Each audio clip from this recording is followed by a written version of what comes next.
Wakikuyu mumetuletea yale ambao sisi kama watu ambao wamekomaa kisiasa, ile kitu naweza kusema ya kwamba ni heshima kubwa sana kwa nchi hii ya Kenya, kwa sababu kama Wakikuyu in the year 48, 49, 51, 52, 53 kama hamngekuwa na wanaume wa kusimama kukutana na ana kwa ana na mkoloni, Kenya hii ingekuwa kama Zimbabwe, ingekuwa kama Mozambique, ingekuwa kama Angola na imekuwa kama Zaire, kwa sababu hata South Africa, kwa sababu kuna matatizo, wana bandera lakini bado wana matatizo.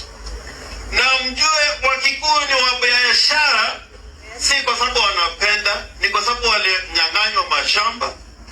Ladies and gentlemen, that is Senator James Orengo, or rather the governor for Siaya County, speaking and telling Kenyans that we must collectively respect the Kikuyus. Now, he gave just one single reason as to why we should respect Kikuyus. But on this video here, I'm going to give a number of reasons as to why James Orengo said we have to respect Kikuyus. But before I take you through, please, if this is the first time you're watching my videos, kindly make sure that you subscribe, like, and comment, because that is the best support you can always give this channel. The reason as to why Senator James Orengo said all these words, or rather Governor James Orengo, is best known to him. But from me, I'm going to do a critical analysis on why I probably say these words. Now, first of all, James Orengo is one of the leaders in this country that we must respect because of the existence in politics for almost 40 years now. When Raila Amolo Odinga was beginning in politics, Senator James Orengo was by his side. So these people have been in politics, they have been existing together for quite some time now. So whatever he says, we cannot just rule it out and come and say, no, he's just some speaking. No. James Orengo knows what he is saying. However, there are a few unique things about James Orengo. When William Ruto and Raila were having a pact, James Orengo said no to it. When even with William Ruto still, when they were coming up with the NADCO report and stuff, James Orengo was not part of it.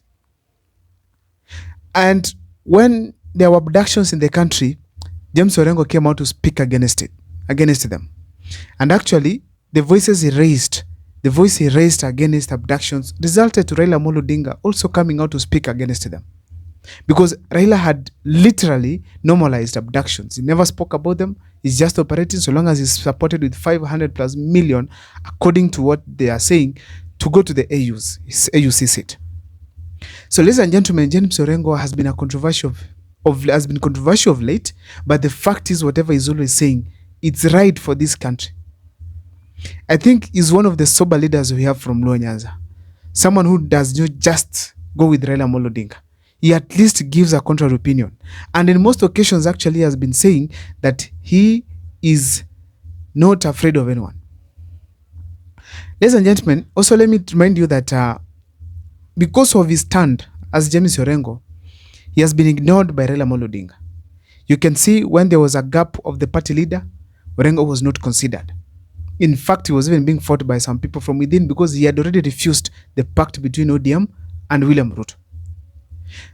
Subsequently, when there were other seats that were vacant, James Orengo was not considered. But instead, other people were given, like Gladys Wanga and other leaders from like Junet Mohammed. Now, Orengo and basically Babu Wino were put in the same basket as rebels from the ODM within ODM. So that's why they were not considered. Now, Orengo saying such kind of words on Mount Kenya region, basically, it is not a surprise to me because that is how Orengo always speaks.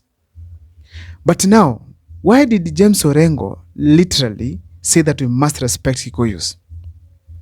I want to start by the first reason that he gave, that is the Mau Mau of this country being Kikuyus. The Mau Mau was a group that was formed by the people of Central Kenya to help liberate this country from the hands of the colonialists. And eventually this group was successful. It was successful in the manner that the colonialists eventually left our country and Kenya became free. So therefore, It's a huge group that we can always talk about in all platforms because those are the people who made us to be what we are as a country today. It was led by Dedan Kimathi. If you read the historical books, you realize that this gentleman even crafted his own parliament within the forest so that it can be used to craft a plan that's going to chase the colonialists from the Kenyan soil. When the Kikuyus were organizing the Mau Mau, others being killed, the rest of the country was watching, was waiting for independence to be announced in this country. That reason alone, it's enough for us as a country to respect Kikuyus for what they are. Not that they are special in any way, for what they are. We respect Kisis maybe for transport, business, and perhaps kuchapa kazi. We can respect laws for education and perhaps good lawyers. We can respect Maasais for their culture and maintaining the beauty of this country. But Kikuyus are maintained and respected for their role they have played in the Kenyan leadership until today, since the independence. So therefore, it is ideal to respect them first because of their history on the independence of this country. Now, if you look at the Kikuyus, even when it comes to the GDP, which forms my second reason, Kikuyus generally contribute a huge chunk of the revenue collection that we have in the country. And this is not because they've been favored in any way. Orengo mentioned it that when their land was taken from them, most of them ventured into businesses to give themselves a livelihood. And indeed they did so. As a result, we have so many billionaires from Central Kenya who actually even fund campaigns. We have so many rich people from Central Kenya who basically contribute a huge amount of revenue to this country. And it is as a result of them being alienated from their own land. The white settlers, or maybe let me say the colonialists, took land from them.